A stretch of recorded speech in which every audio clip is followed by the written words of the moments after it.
Hey guys, so I've been meaning to discuss this topic for a while now, since I've heard many people recently say some variation of you can't make gold with alchemy or alchemy is dead. Personally, alchemy was my favorite gold maker in Classic WoW, and even to this day in TBC, it still remains my favorite gold maker. So today we'll take a look and see if this profession is still profitable, or if we should simply forget about it and move on to another crafting profession instead. So, the biggest reason why I've heard that alchemy is no longer a valuable profession to have is because of the introduction of the new marks of the Illidari. Now, this item can be dropped off of trash mobs in raids, and then this item can be later converted into pretty much the equivalent of all the flasks that people use in raids. So naturally, it's pretty safe to assume that general herb prices should go down due to the result of this new item, and so flask and other elixir prices should go down as well since there's other alternatives to these flasks. However, if I take a look at Nexus Hub, which is just a website that can give us historical prices of items across realms, I can see that some of the popular herbs really have not had such a big price decrease that some people had anticipated. For example, if we look at the Terracone prices, about 2 weeks prior to the Black Temple release, we had them sitting at roughly 3 to 3.5 gold each. And then 3 weeks after the Black Temple release, we saw that the price is now at about 3 gold or maybe high twos. So really, the price hasn't been impacted all too much.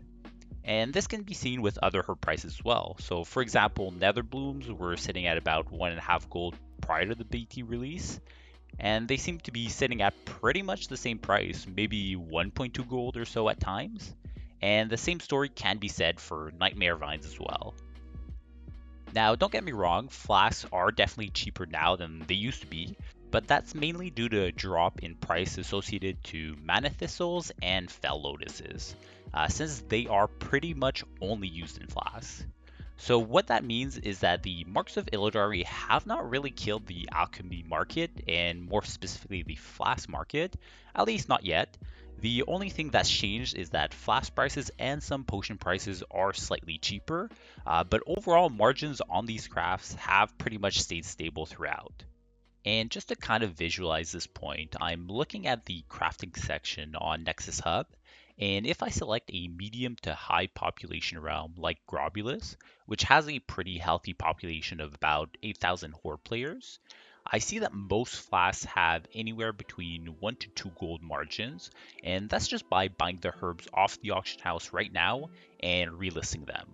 Obviously, if you do end up buying the herbs on off days and then relist those flasks on raid days, you'd probably expect much higher margins, but that's kind of besides the point. And some of the major elixirs are still pretty profitable as well. So like the major mage blood has half a gold margin on the craft, and the healing power one has a similar margin as well.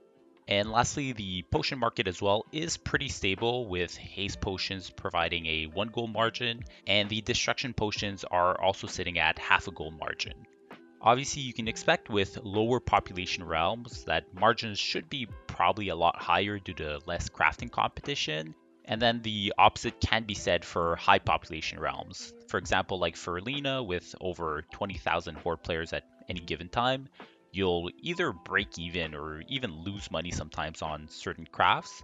And basically, you'll only be playing the additional proc game where you'll be making money on those procs alone just because there's so much competition.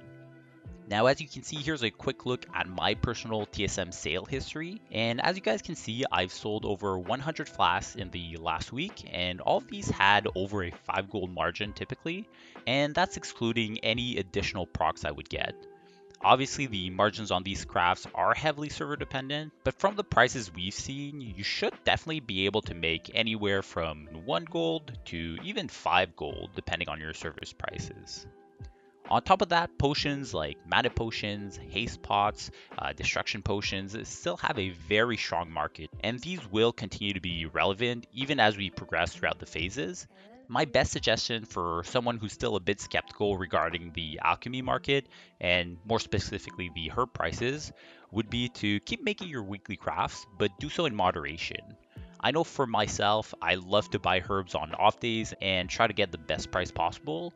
But if you're expecting these prices to tank over time, then you can still make some decent money. Just don't hold on to those materials for too long and try to have a quick turnover of your current inventory so you don't get caught with thousands and thousands of herbs that potentially might be overpriced at that time. Anyways, that wraps it up for this video. If you enjoyed this small market analysis video and you'd like to see more content like this in the future, don't forget to like the video and subscribe so you're notified of any future content like this. As always, thanks so much for watching, and I'll see you in the next one.